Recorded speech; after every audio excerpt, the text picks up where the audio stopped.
Саламатсыздар, урматтуу менин бир туугандарым. Бүгүнкү менин темам мындай болот. Бул турмуштан алынган суроолордон келип чыкты. Эмне үчүн ата-энелерибиз ооруйт? Эмне үчүн алар көбүрөөк кыжырданат? Эмне үчүн алар көбүрөөк капаланат? Алар эмне үчүн көбүрөөк тарынат? Алар эмне үчүн десе, биз аны ички түпкүрүн түшүнбөй эле тышыбыздан карап эле байкабай калат экенбиз, урматтуу туугандар. Мен дайыма сиздерге айтып келем. Менин темам мен издебейм. Мен бүгүн эмнени сүйлөйм, бүрүскүн эмнени сүйлөйүн деп мен ойлонбойм. Себеби мага келген, бул жердеги келген апалардан, аталардан ошолордун оозунан чыккан сөздү мен тема кылып чыгарып атам.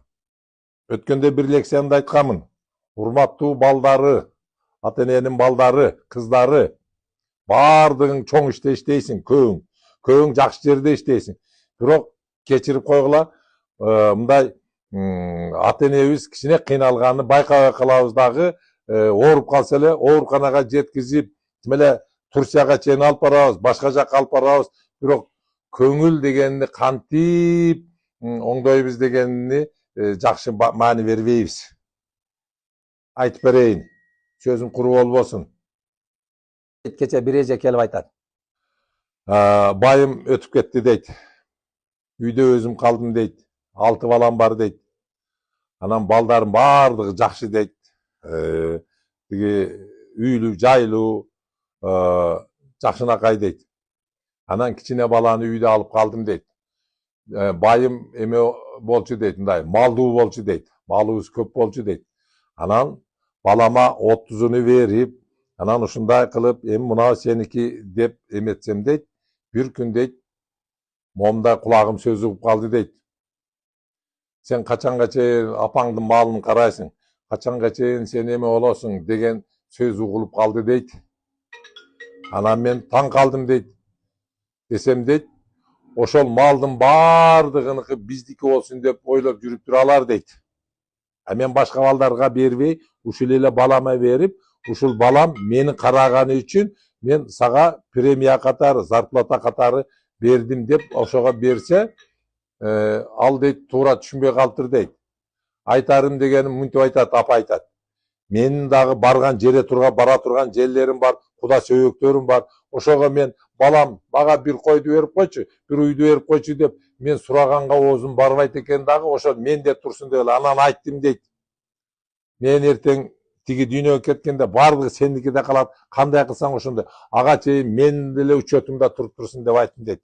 Мындай бул сөзгө абдан бир маани берип угалы туугандар. Анан ушул эже айтат. Бир неберемди өзүм өстүрдүм дейт.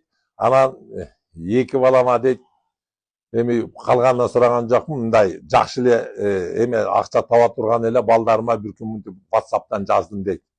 Балам, менин анча-мынча муктаждарым болуп калып атат. Өзүмдүн пенсиям жетпей атат. Болгон эле 1000 сомдон салып койгула дедим дейт. Үчөөүнө жаздым дейт. Экөө окуган жок дейт, бирөө окуду дейт. Мана 1 айга чукул болуп калды дейт. Бир дагы жооп жок дейт. Мен башка жазган жокмун дейт. Мен просто муну мындай жаздым дейт.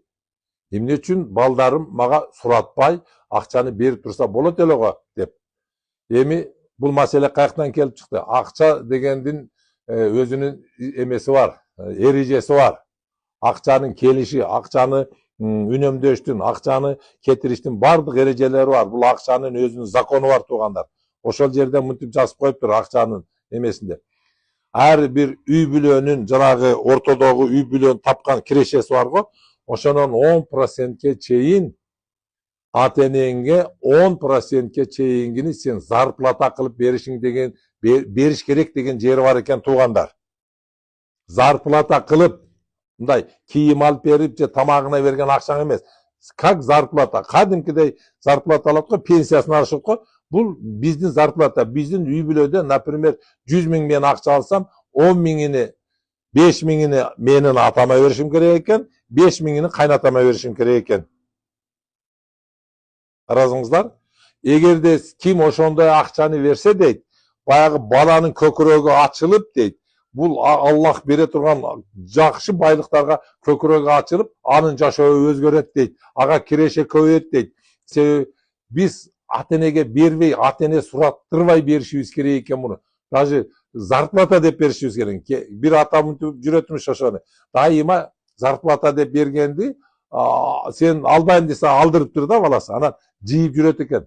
Эми аны кайкара сот кылат десе, эртеге неберемдин тоюга мен кошумчам деп жийип жүрөм дейт. Муну карабайсызбы? Ата-энелер биздин акчабызды көп эле кетире бербейт экен. Бирок акчасы бар ата-эне көп эле ооруй бербейт экен. Ден соолугу жакшы жүрөт экен туугандар. Көңүлү шат экен. Бир жерге барса сөзү бекем чыгат экен. Илгери мунун ордуга күмүш куру тагышкан, күмүш чачпактарды тагышкандагы күмүш дагы ошондой энергияны берип турган экен. Илгери акча болгон эмес. Ошондуктан келиңиздер, урматтуу бир туугандар, мени туура түшүнгүлө. Мен таза эле эстүүсүнү же болбосо таза эле бирдемени Америка ачып аткан жокмун. Просто эле ата-эненин өзүнүн зарплатасын ата-энелерге берели. Эгер менин балдарым уксаңар, кыздарым уксаңар, силерге да тиешелүү. Силер дагы бизге зарплатаны берип тургула. Ал эми 2,5-дан 10%ке чейин, 2,5 минимум, өйдөсүгө 10%ке чейин кайрымдуулукту дагы берип туруш керек экен. Же болбосо жанагы эмне деп коебуз? Садака, үшүр, ихсан деп коебуз го. Ушул акчаны бермейинче сага акчанын келиши баары бир жакшы болбойт экен. Сен ушул акчаны бергенде же болбосо ооруп аткан кишиге дагы, мисалы, апамдын эмеси жакшы болуп кетишин деп сен бирөөгө садака берсең, ошол апаңдын тез жакшы болушуга сен шарт түзүп берген болот экенсиң. Ушул эки нерсени бергенде Аллах Таалахтын берериге сенин көкүрөгүң ачылып, ошондо көп келе баштайт экен. Эми каалаганыңар кабыл кылгыла, каалабаганыңар кабыл кылбай эле койгула, комментарийлерди жазбай эле койгула, өзүңөр билгендей кылып жашагыла. Просто бул бир мага келген бир эненин жүрөгүдөгү көйгөйдү мен силерге алып чыгып берген үчүн катуу айткан болсом кечирип койгула. Кечиримди да сурабаш керек экен. Өкүнөмүн эгер ушундай адамдар жолугуп калса.